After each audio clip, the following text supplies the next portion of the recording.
licensor approves licensed products for sale. Now here is the problem. What happens in India? We are not very, we actually defy law every time. We do not follow the law. So when we enter even into an agreement with a licensor, we actually do not take it very seriously, which is a very serious problem. We need to take the legal aspects of that contract. We need to go through what is written in the contract and follow it religiously. We don't do that. That is the problem and the first reason of the rift between a licensor and a licensee.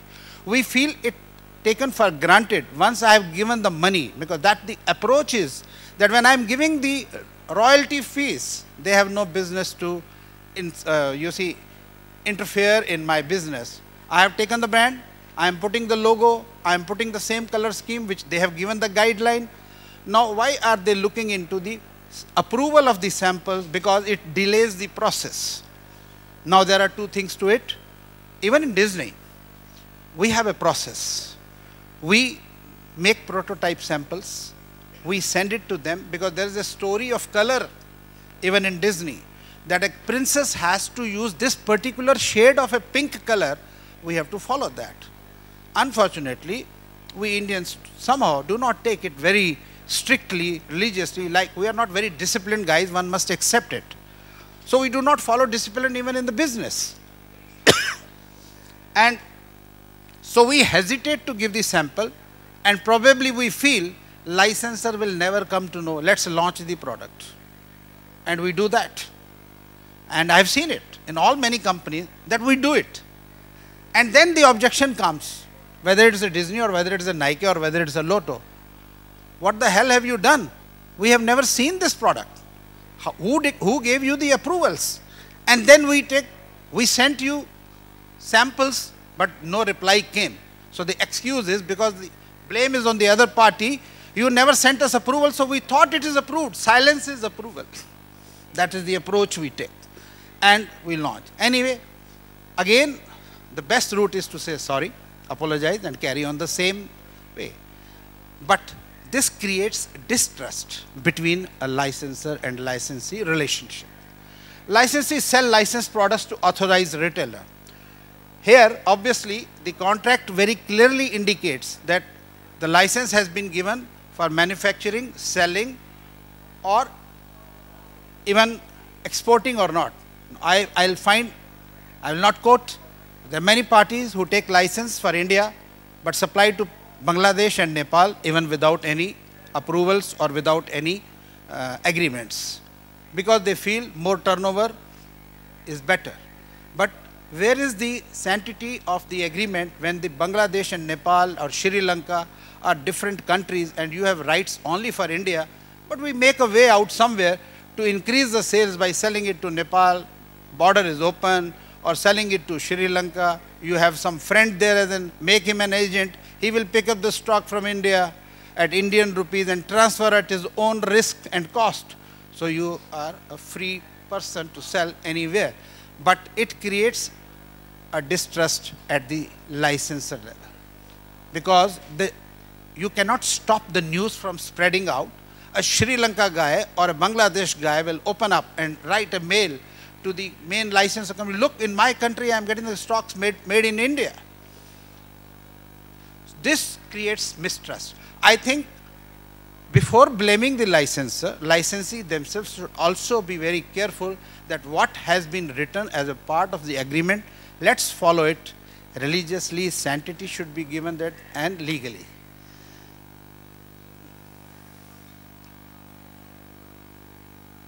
Now, licensor, licensee, there are advantages, disadvantages. Let's look at the licensor, what does he get? Now, licensor basically, the first advantage he gets is, what is that?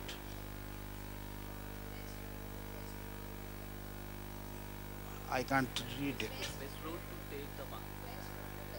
Oh yes, it's basically to test market, and so for any licensor, it's the most easiest route to do the test market. And in Hindi, what we say, दूसरे के कंधे पे बंदूक चलाना.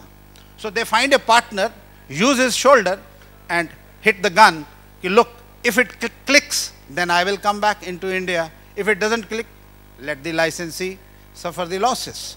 So this is one aspect. Test marketing is done. But coming to next point, yes, now the licensee gets a growth because he has taken a brand, sorry, this licensor gets a growth in the country where he has no contacts, but he gets a partner who invests, and he does not invest at all. Third, gets a ready-made market. Now, country like India, which is a huge market with so much of population, it's a huge ready-made market available, and if they come their own as a subsidiary, investments are very high. So they prefer to take a licensee route.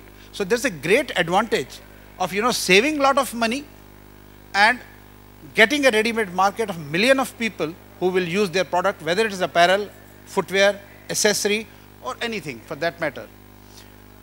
They get a financer. In other country, getting a financer otherwise is very difficult. But if your brand equity is good enough, which can attract many people, and I can tell you in India, there are plenty of people wanting to get a license of a well-known brand. And it is the licensor prerogative to choose out of many applications he gets. I see, even during Nike period, it was not only SSIPL, they won after 7 or 8 parties were vying for the license of Nike in India, but they preferred SSIPL just because of 3 things. One, they found the directors being very passionate about the Nike brand. Second, they found they have a manufacturing facilities in India of their own, which was a great plus. And third, financially they were strong enough, not stronger than other partners who had also applied, but this partner they found at least more passionate and having his own manufacturing facility, which will be a great boon for them. So this is getting a financer with a lot of infrastructure and gets the partner who knows local laws and rules. When any company comes to the other country, the rules, laws, everything is different. So the local partner helps because he knows the local laws. He can fight your cases. He can actually guide you. What is the direction legally given in this country? What are the VAT? What is the taxes? You must have seen the Vodafone case that they have to pay so many taxes. Finally, yesterday they won the case in the court that they don't have to pay the taxes what earlier were charged to them. But if the local partner is there who guides them, local chartered accountants, local licensee, they will guide them correctly. So these are 7 points which are advantageous to a licensor to come to any other country without much investment and getting a ready-made market. And third, it's a test market, major. If it clicks, it's mine. If it doesn't click, it's yours. Similarly, there are many advantages to licensee also when he takes a licensee brand, because today creating a brand, making a brand is a huge task. It takes years to build a brand and millions to spend, advertise to make a brand. Who knows better than me, because I was part of the launch of a brand called Woodland in 93. 93 to 2003-4, 11 years I was part of that brand, and we started from pair number 1. Aero Group basically is an export house. Till 1992, they were doing exports to Russia, USSR erstwhile, which disintegrated in 92, and suddenly their business from 102 crore came crashing to 2 crores. So they wanted to do something in Indian market because there was no other option. Looking at that, they created the brand. So I know how much money, how much effort, how much passion, and how many years it took us to build that brand today to go to 800 to 900 crore rupees. So that's licensee. First point, I can't see. Yes. So licensee gets established brand like Nike, Lotto, Adidas, Puma, all these brands were very well known to the Indian consumer. So a licensee gets a ready-made brand, he does not have to invest a single rupee to create brand awareness. This is the major advantage. Who can get something absolutely ready-made? So even paying a royalty fees a little out of that really makes some sense, and people do take licenses because of that, because they get a ready-made licenses. Yeah. Particularly in India, I have seen that people take license or even franchisee route to enhance their reputation in the social and market, that their social status in the society will go up. For example, let me give you an example. When I was with Woodland, or when I was with Lotto, or even with Adidas. So in a small towns like Haryana, Rohtak, Ambala, people want to settle their son because they don't get married, because they don't get good, girls, because the son is sitting idle and doesn't do anything. So fathers take a franchisee route for his son. He says, let's take a Reebok agency, open 2 stores, one in Rohtak, one in somewhere else, and let my son become a franchisee. So he's ready to invest 50 lakh rupees per store in 1 crore, and he gets a next day offers from many fathers of the beautiful girls that here is the boy who has got running 2 stores of Reebok, must be very, very rich. So he gets a good girl. So 2, socially also, in the business circles, the reputation goes up, because when you take an international reputed brand as a franchisee, even in a small town, people say, oh, this guy is big.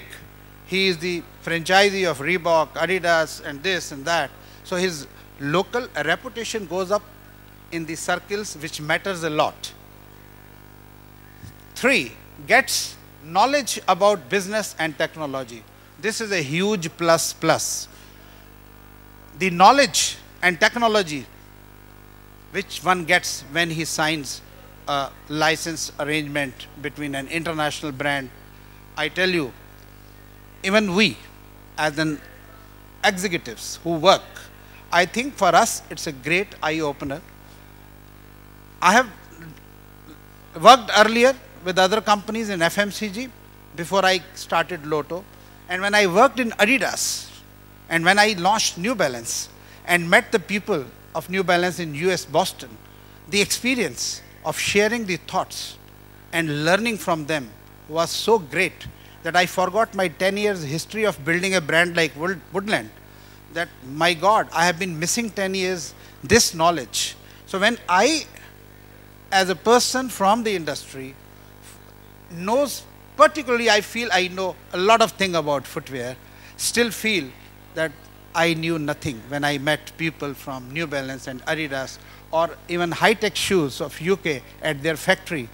I realized so much to learn, so much to learn. So if I am learning, I think the licensee who takes the license really gets the knowledge, and that knowledge no institute with lakhs of rupees or crores of rupees can give you what a practical experience of working with an international brand gives you.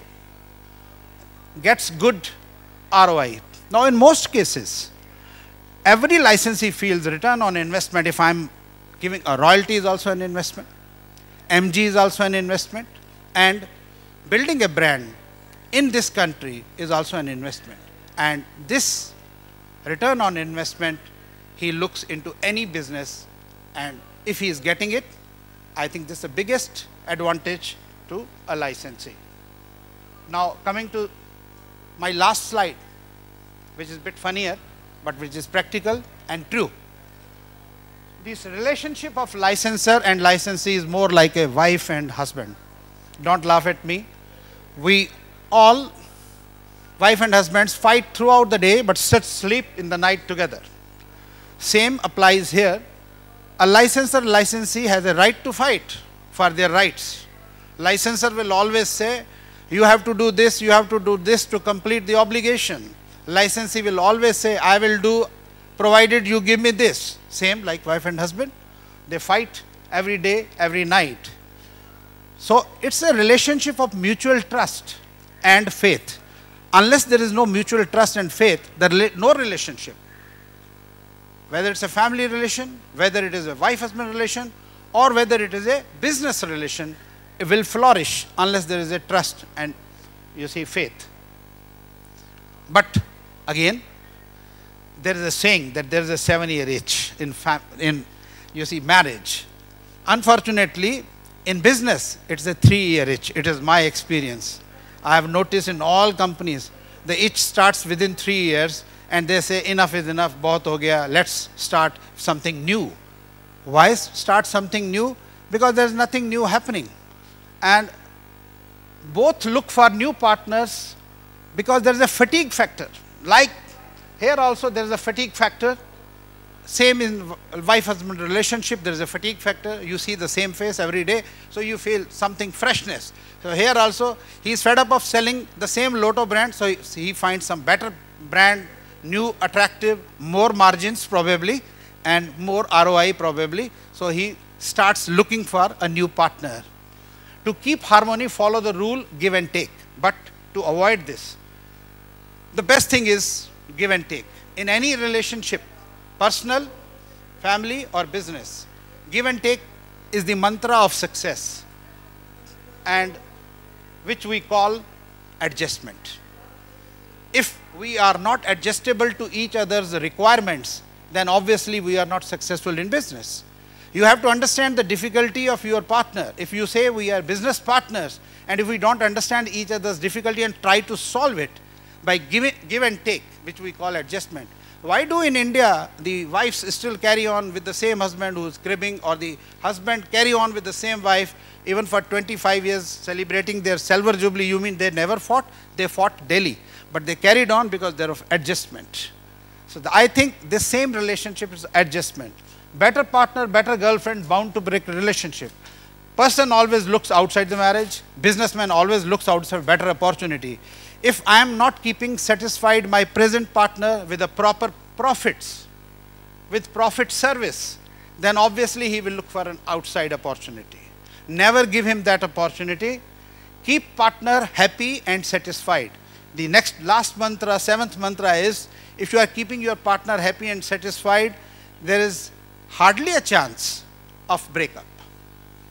And that makes it basically licensor and licensee's relationship.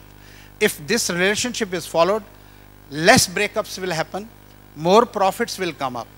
That's what I have to say on the relationship. Thank you very much.